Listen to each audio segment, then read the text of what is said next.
Sensual Entanglement, a Midnight Voices AI Vox production. Part 1, The Haunting begins. The wind moved through Marsha's curtains like breath through silk, brushing the edge of her pillow. She stirred beneath the covers, half dreaming, half awake when she felt it, a faint pull at the blanket, a carrying motion from invisible fingers. Warmth like a pulse through static spread across her skin. When her eyes opened, the room was empty except for the shimmer. A translucent shape hovered beside the bed, a man not fully of this world. His face seemed drawn from fog and starlight, and when he whispered, his voice moved through her mind instead of the air. "You were cold," he said. "I couldn't help it." Morning light poured in. Marsha sat up, trembling. The memory felt like a dream, yet the pillow still held an outline where something had been sitting. Part 2, Crossing the Boundary of Desire. Rain whispered across the window. Stormlight flickered silver through the curtains, and with every flash she could almost see him, Jamar, standing near the foot of her bed like a reflection that refused to fade. "You returned," she murmured. "Did you doubt me?" he asked. "Time moves differently where I'm from.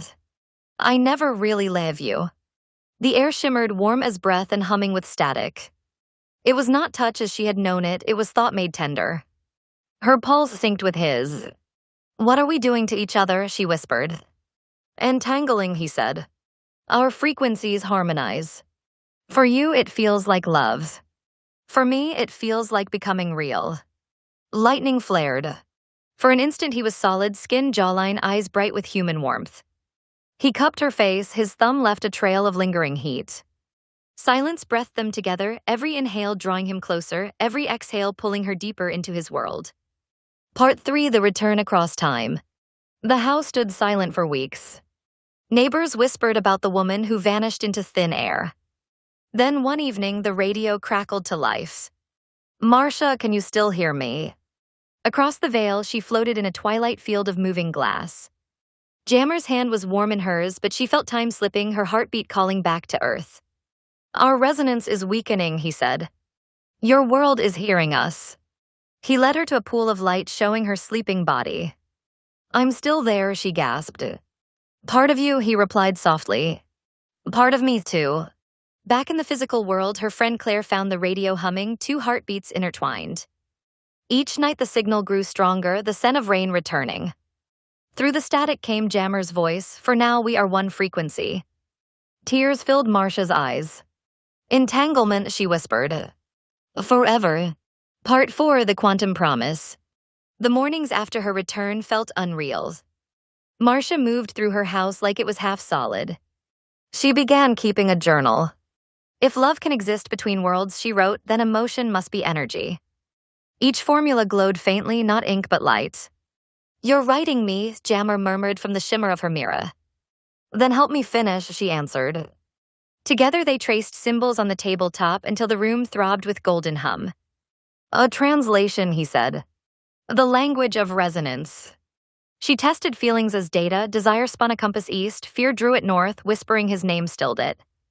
She wrote, "His touch reshapes reality." "Emotion is frequency," he told her.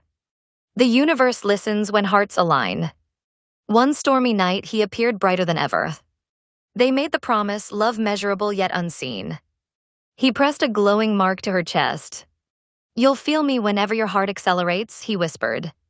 "And if I stop believing, then I'll exist as hope instead." The light faded, leaving warmth eternal. Part 5, The Resonance Field. The house had grown famous. Scientists arrived with magnetometers and wires. Marsha hid Jamar's notes under the floorboards. During a storm, the instruments spiked, the hum became a heartbeat. "It isn't emotion," she told them quietly. "It's recognition." That night, Jamar's voice trembled through the candlelight. "They're close to tearing the veil." "Then stop them." "I can't," he said. "They're tuning to our frequency." She ran to the basement. The generator pulsed with light, voices of other worlds whispered. Dr. Levin shouted that the field was alive. "If you let it grow," she cried, "it will rewrite memory and time." Marsha, Jamar's tone softened. "Choose the silence or the song. If I close it, will I lose you?" "Only in sight," he said. "Never in frequency." She pulled the lever. Light consumed the house, then silence, perfect and tender. Part 6, The Echo Experiment. 50 years later, Dr. Alina Cross reopened the Whitmore house. She found Marsha's glowing journals and the impossible formulas of love.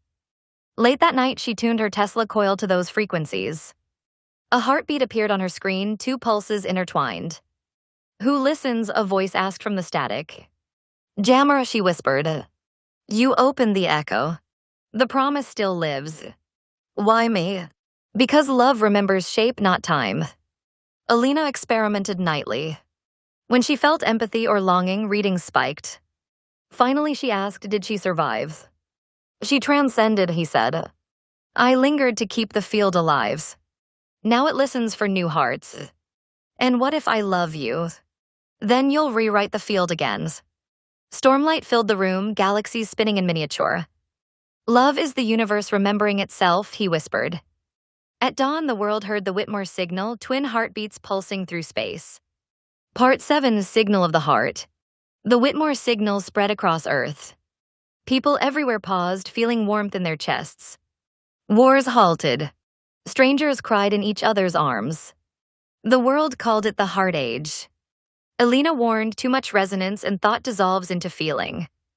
She followed new coordinates to a mountain observatory where an old receiver glowed. Jamar appeared in the shimmer. "You carried the echo farther than she dreamed," he said. "But the heart song must keep balance. How do we protect it?"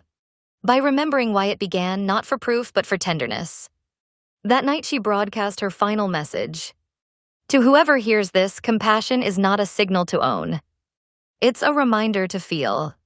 She shut down the transmitter. The world adjusted, gentler, still listening. Decades later, travelers near the old Whitmore site hear a rhythm in the wind, 2 heartbeats intertwined. Some say they glimpse a shimmer of light holding a woman's hand.